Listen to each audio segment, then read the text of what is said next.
Bismillahirrahmanirrahim. Assalamualaikum warahmatullahi wabarakatuh. Alhamdulillah wassalatu wassalamu ala Rasulillahi wa ala alihi wa sahbihi wa mawalah amma ba'du. Para mahasiswa dan mahasiswi yang dirahmati Allah Subhanahu wa taala, pada kesempatan kali ini kita akan melanjutkan pembelajaran kita yang pada pertemuan kali ini masuk ke materi baru ya. Setelah kita kemarin mempelajari atau memahami tentang identifikasi dari Rasm Utsmani, perbedaan antara Rasm Utsmani versi Indonesia dan Madinah ya, yang nanti Quran tersebut akan kita gunakan untuk menghafal atau mushaf tersebut kita gunakan untuk menghafal, maka sekarang kita akan mencoba memahami sedikit tentang makharijul huruf. Barangkali di antara antum semua sudah ada yang pernah mendapat materi ini di jenjang sebelumnya, dan insya Allah itu akan menjadi dasar pengetahuan yang cukup untuk memahami makhraj ya, yang akan kita bahas kali ini ya. Makhraj pada matan yang ditulis oleh Syekh Al-Jazari disebutkan bahwa makharijul hurufi sab'ata asyar, bahwa makhraj huruf hijaiyah itu ada 17 ya, ada 17 alal ladzi yakhtaruhu man ikhtabar, yang telah dipilihkan oleh orang-orang yang ulama ikhtibar ya. Di sini akan kita pelajari apa saja makhraj yang ada dan anggotanya apa saja, huruf-huruf yang termasuk pada makhraj tersebut apa saja ya. Di sini kalau ada yang barangkali sudah paham tentang isi dari matan Al-Jazari, insya Allah sudah hafal dengan makhraj yang ada. Namun kesulitan yang kita hadapi ketika menghafal makhraj adalah kita tidak punya konsep menghafal yang tepat ya.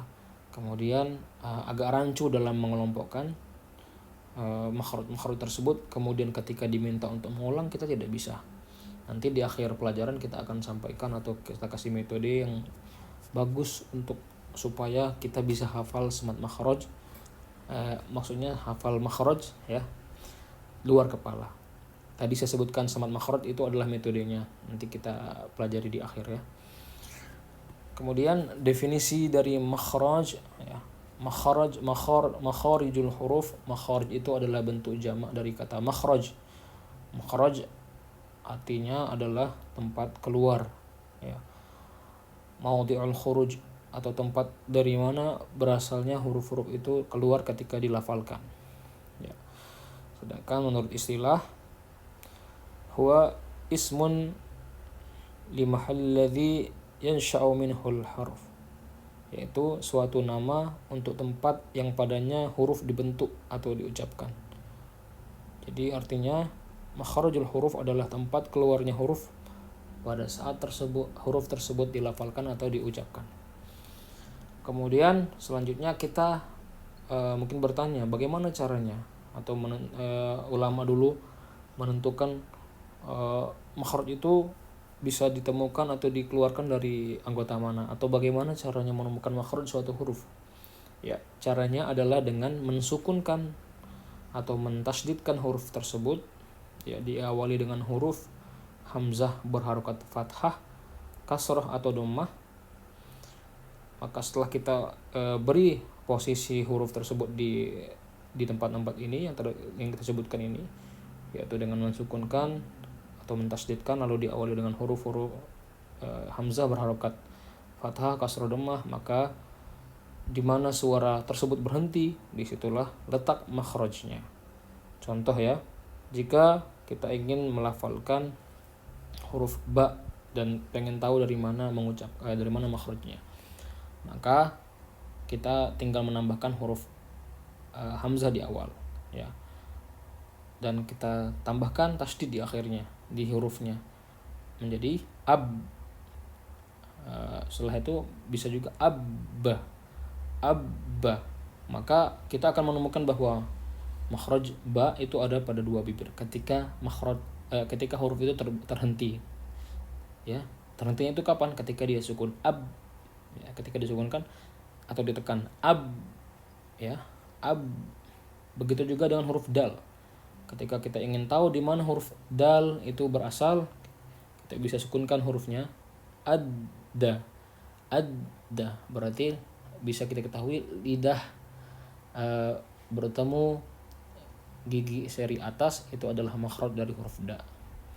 Itu adalah cara untuk mengecek nanti apakah huruf yang kita sebutkan itu sudah benar makhrajnya atau sekedar ingin tahu makhraj yang benar itu di mana tepatnya untuk setiap huruf.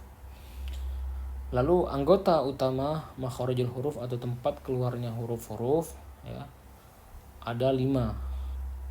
Nanti 5 anggota ini masing-masing akan terbagi lagi. Kita jangan berpikir susah dulu untuk memahami semua tempat makhraj. Yang penting kita ketahui dulu ada 5 anggota utama. Yang pertama disebut al-jauf. Ya, al-jauf ini ada 2 tempat. Ya, al-jauf ini artinya rongga, ya. Al-jauf itu rongga. Yang pertama rongga mulut, yang kedua rongga tenggorokan. Ya, yang kedua adalah al-halqu. Al-halqu itu artinya tenggorokan. Ya, tenggorokan. Yang ketiga al-lisan, artinya lisan atau lidah. Nah, tadi mungkin kita agak bingung kok ada tenggorokan, ada rongga tenggorokan. Ini berbeda ya. Ada perbedaan di sini. Ada yang rongganya, ada yang tenggorokannya. Kalau yang tenggorokan nanti itu adalah huruf yang muncul ketika tenggorokan itu bersentuhan dengan anggota lain. Ya, kalau yang rongga tenggorokan itu adalah rongganya saja. Kemudian setelah al-lisan ada asyafatain, artinya 2 bibir. Yang kelima ada al-khayshum atau rongga hidung. Nah, huruf-huruf apa saja yang keluar dari kelima anggota utama makhrajul huruf ini kita akan pelajari sekarang. Yang pertama kita bedah, kita breakdown satu-satu. Al-jauf, ya. Al-jauf itu tadi kita sebutkan rongga mulut dan rongga tenggorokan. Huruf, ya, ini sebenarnya tidak seperti makhraj yang lain, huruf-huruf pada makhraj yang lain. Karena bunyi huruf yang keluar dari rongga mulut dan rongga tenggorokan itu ada 3 macam, yaitu alif, waw mati atau waw sukun, dan ya sukun. Ya, jadi artinya huruf ini hanya bisa keluar dari makhraj ketika dia dalam posisi sukun, alias ketika dia menjalani fungsinya sebagai mad atau bacaan panjang, ya. Karena kita tahu bahwa hukum dasar mad atau kaidah dasar mad itu adalah ketika alif sukun sebelumnya ada fathah, ya sukun sebelumnya kasroh, dan waw sukun sebelumnya dhammah. Nah, disitulah tempat makhraj huruf mad ini ada, yaitu di rongga mulut dan rongga tenggorokan. Ya. Kemudian tempatnya di mana saja? Ya, ada 3 tadi. Alif sebelumnya ada fathah, waw mati sebelumnya ada dhammah, ya mati sebelumnya ada kasroh. Ketika kita mengucapkan huruf-huruf ini yang nanti menjadi mad, huruf ini akan keluar, ya, dari kedua anggota tadi, yaitu rongga mulut dan rongga tenggorokan. Contohnya, ya, mala, ya, mala, ma, ya, la. Ketika diucapkan huruf itu keluarnya dari rongga, ya, rongga tenggorokan dan rongga mulut. Begitu juga dengan goa, ya, goa itu keluar dari rongga. Kemudian ketika waw yang sukun juga sama, ya, qulu, qu, u, ya, kita rasakan ada sesuatu yang keluar dari rongga tenggorokan dan rongga mulut. Itu adalah suara dari mat atau panjang.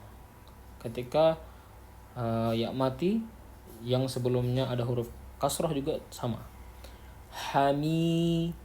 hamidin, ya, hamidin. Ya, kita harus paham 3 makhraj ini, karena mungkin jarang yang paham atau jarang yang mengetahui bahwa ada makhraj yang disebut dengan tenggorokan dan rongga tenggorokan dan rongga mulut. Kita harus detail memahaminya, dan kita harus paham juga bahwa ketika mengucapkan masing-masing huruf ini ya dalam posisi mat, ketika fathah kita harus membuka rahang kita a. Kemudian ketika dhammah kita harus memonyongkan bibir kita sempurna ya. Begitu juga dengan ketika dia ya sukun atau kasrah yang bertemu dengan ya sukun ya, kita harus tarik ke belakang. Kita harus menarik bibir kita ke belakang seperti tersenyum, seperti itu ya. Kemudian yang kedua ada yang disebut dengan al-halq atau tenggorokan. Nah, di sini ada beberapa bagian dari makhraj tenggorokan. Yang pertama disebut dengan tenggorokan bawah atau aqsal halq ya, yaitu suara yang keluar, bisa dilihat pada gambar, dari tenggorokan bagian bawah ya. Ada dua huruf, yaitu a dan h. A dan h ya, itu dua huruf yang keluar dari tenggorokan bawah. Kemudian tenggorokan tengah atau wastul lisan ya, ada dua sama, yaitu huruf a ya, a dan h. A dan h yang tipis ya, bukan h. Kalau yang h tadi itu yang bawah. Kemudian a ya, sumbernya keluar dari tenggorokan tengah yang bertemu dengan anak tekak a. Kemudian yang terakhir ya, ada disebut dengan tenggorokan atas, adnal halqa atau tenggorokan bagian atas ya. Itu ada dua huruf juga. Nah, di sini hurufnya mirip. Yang pertama gha ya. Ini lebih bersih daripada huruf yang satunya. Gha. Lalu yang kedua adalah kha. Ini terdengar kotor. Getarannya lebih besar. Kha. Itu adalah dua huruf yang keluar dari tenggorokan bagian atas. Kemudian yang bagian lisan, huruf yang keluar dari bagian lisan itu ada 18 huruf ya. Ada 18 huruf ini keluar. Kalau kita pikir 18 mungkin agak banyak, tapi coba kita fokus pada tempat pembagiannya, bagian-bagian tersebut, dan kita tinggal mengelompokkan saja huruf-huruf tersebut. Dan bila dikelompokkan ada 10 makhraj untuk bagian lisan ini ya. Yang pertama disebut pangkal lidah. Yang pertama dan kedua ini sama-sama pangkal lidah, cuma agak geser dikit ya. Yang pertama pangkal lidah dan langit-langit mulut bagian belakang. Nah, dua anggota ini bertemu dan muncullah huruf qa ya. Qa. Kemudian yang kedua pangkal lidah bagian tengah dan langit-langit mulut bagian tengah, agak maju sedikit, ka, disertai dengan desis sedikit, ka.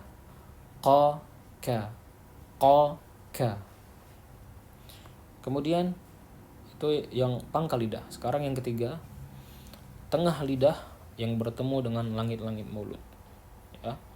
Tengah lidah, kalau tadi pangkal lidah, sekarang tengah lidah bertemu dengan langit-langit mulut. Ada 3, ja, sya, ya. Ja, sya, ya. Coba diulangi bersama-sama sambil kita rasakan bahwa huruf itu terucap dari atau keluar dari sana.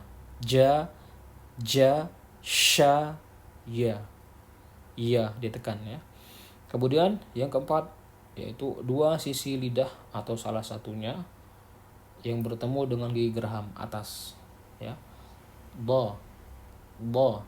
Jadi bukan ujung lidah tapi sisi ya. Dua sisi lidah atau salah satunya, boleh dua-duanya, boleh salah satunya.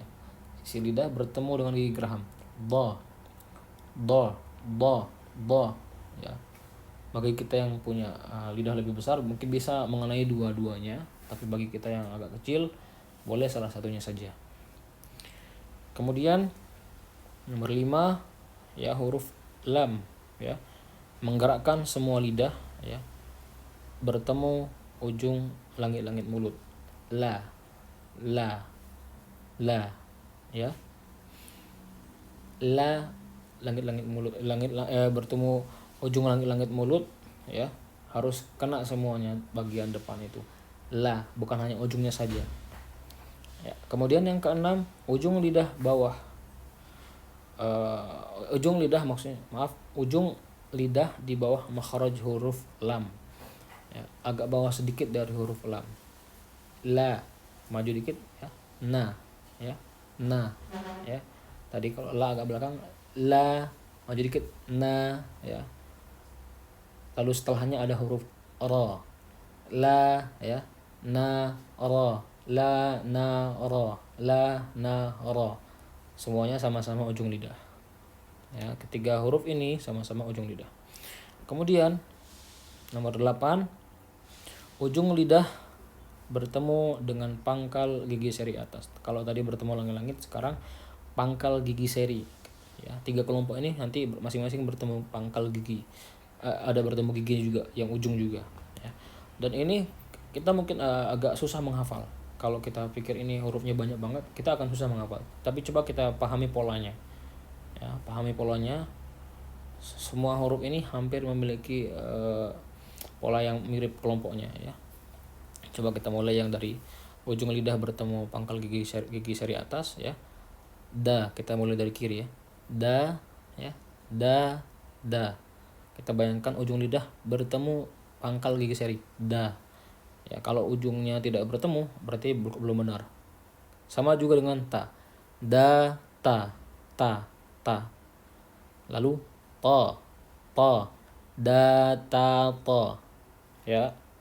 Huruf ta ini sama makhrajnya dengan huruf ta. Tetapi sering salah kaprah bahwa ketika mengucapkan huruf isti'la, yakni huruf ta ini dan teman-temannya, kita harus memoncongkan bibir ya. Itu adalah cara pengucapan yang tidak benar, karena huruf ta ini bukan huruf bibir dan bibir tidak perlu bergerak ketika mengucapkan huruf ta. Cara yang benar supaya terdengar tebal adalah dengan mengangkat lidah. Seperti namanya, isti'la, artinya lidah terangkat. Jadi ketika ucapkan huruf ta, angkat lidahnya dan akan terdengar suara tebal. Ya, ta, tidak perlu harus to seperti mengucapkan kata anto ya. Tidak perlu seperti itu, tapi cukup mengangkat lidah saja. Ta, ta, ta. Ya. Ciri khas dari 3 kelompok ini ketiga-tiganya diakhiri oleh huruf isti'la, sehingga nanti gampang kita hafal ya.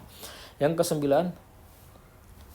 kesembilan ya adalah ujung lidah sedikit keluar dan bertemu dengan ujung gigi seri atas atau bertemu dengan ujung gigi ya. Ya. Za gigit di antara dua gigi.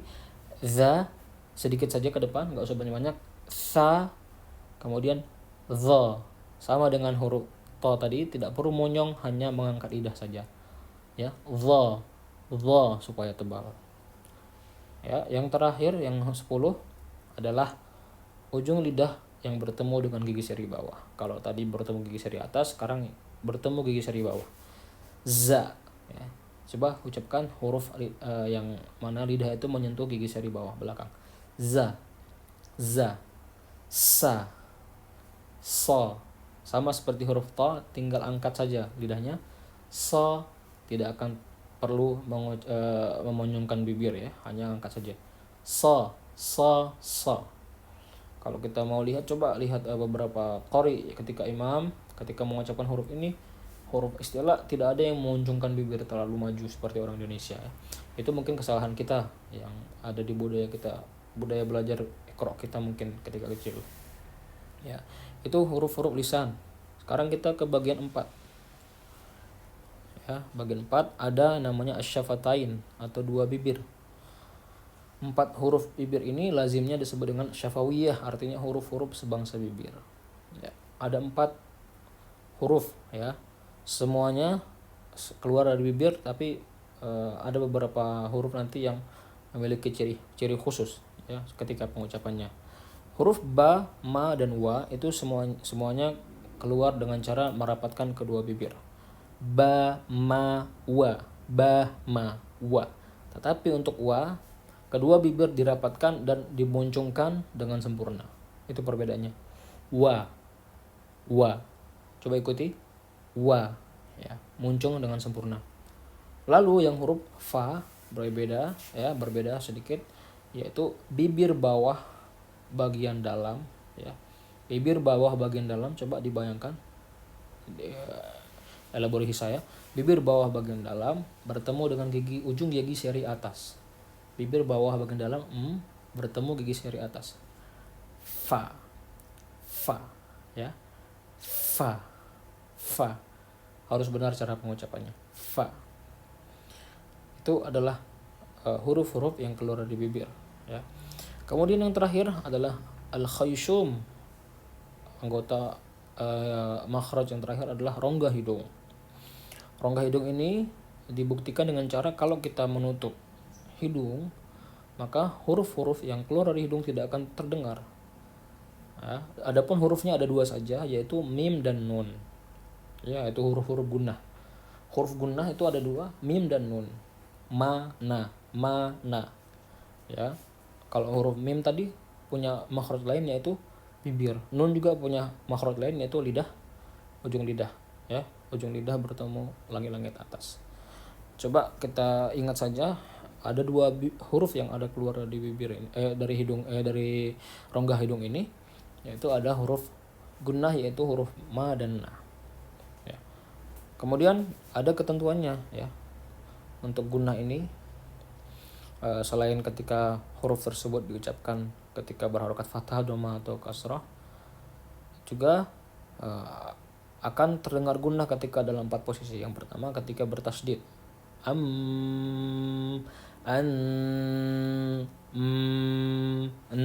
Coba kalian tutup hidung, ucapkan huruf mim dan nun bertasydid ini secara bergantian.